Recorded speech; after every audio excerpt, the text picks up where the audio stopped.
Recording by Cyril Paul. Too Many Eggs by Kris Melville. Cox, an unusually phlegmatic citizen, came to buy the new refrigerator in the usual fashion. He was looking for a bargain. It was the latest model, fresh from the new production line in Los Angeles, and was marked down considerably below standard. The freezing compartment held 245 pounds of meat. "How come so cheap?" Cox wanted to know. "Frankly," the salesman said, "I asked myself that. Usually there's a dent in them or something when they have that factory tag on them. But I checked it over and I can't find anything wrong with it. However, she goes as is." "At that price," Cox said, "I'll take it." It arrived, refinished in a copper color to his specifications, the following Tuesday. It was plugged in and operated perfectly. He checked it out by freezing ice cubes. Wednesday evening, when he opened the door to chill some beer, there was a package in the freezing compartment. He took out the package. It was some sort of plastic and appeared to contain fish eggs. Cox had not seen fresh fish eggs, considered by some a delicacy, for a number of years. He chilled the beer and fried the eggs. Both tasted about right. The following Friday, his girlfriend came over to fix dinner for him, and when she looked in the freezing compartment, she said, "What is this?" "Fish eggs," Cox said. "How many of them?" "2 packages. We'll fry them up for breakfast," he said. Saturday morning, there were 3 packages of eggs in the refrigerator. "Where do they come from?" his girlfriend wanted to know. "They just appear. I ate some, and they're very good." She was reluctant, but he talked her into preparing a package.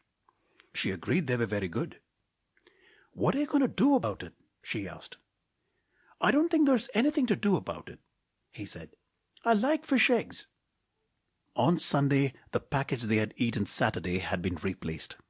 They were coming in at a steady rate of 1 a day.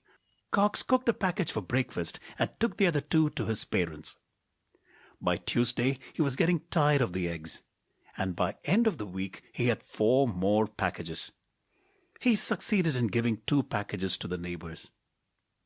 At the end of another week, he had 8 packages. He explained to his girlfriend. She suggested they visit all their friends, leaving a package with each of them. At the end of another 2 weeks, this method of disposing of the eggs had worn thin. They finally managed to give the last 2 packages to the landlady. At the end of still another week, there were 7 more packages. Otherwise, the refrigerator was a good buy. Cox calculated that at the present rate, had he left the packages in the compartment, it would have been filled up by the end of the month. He felt that once that point was reached, the eggs would stop coming. Should this prove to be incorrect, he was prepared to arrange for some method of commercial distribution for the product.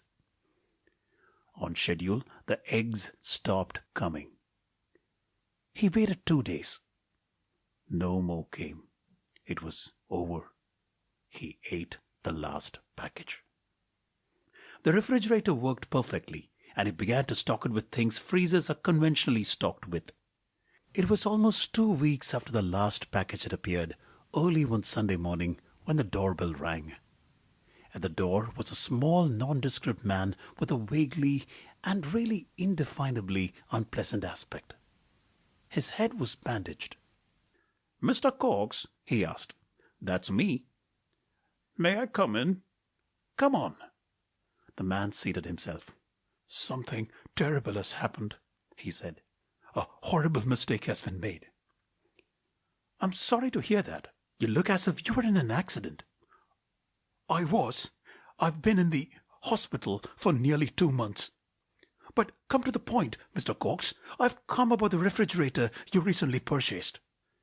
It was a special refrigerator that was erroneously shipped out of the plant as a second. When it didn't come in, it got shipped out and sold." "Good refrigerator," Cox said. "Perhaps you've noticed something unusual about it?" "It runs okay. For a while there were a bunch of packages of fish eggs in it." "Fish eggs!" the little man cried in horror. After he had recovered sufficiently, he asked, "You do? Of course you do. I'm sure you still have all the little packages?" "Oh, no," said Cox. "No? Oh, my God. What did you do with them, Mr. Cox?" "Ate them?" "You ate them? Ate? No, you didn't. Not all of them. You couldn't have done that, Mr. Cox. Please tell me you could not have done that." "I had to give a lot of them away, and everybody said they were delicious. And really, Mr. The little man got unsteadily to his feet. His face was ashen. "This is horrible, horrible." He stumbled to the door. "You are a fiend. All our work, all our plans, and you. He turned to Cox. "I hate you. Oh, I hate you." "Now see here." "Mr. Cox, you'll never realize the enormity of your crime. You've eaten all of us." With that, he slammed the door and was gone. Cox went back to the other room. "Who was it, honey?" "Ah, some nut. Seems he had first claim on the refrigerator." "I'll bet it was about the fish eggs." "Yeah, he wanted them." "Oh dear. Do you think he can do anything to us?" "I don't think so. Not now. It's too late," Cox concluded. "We ate them all."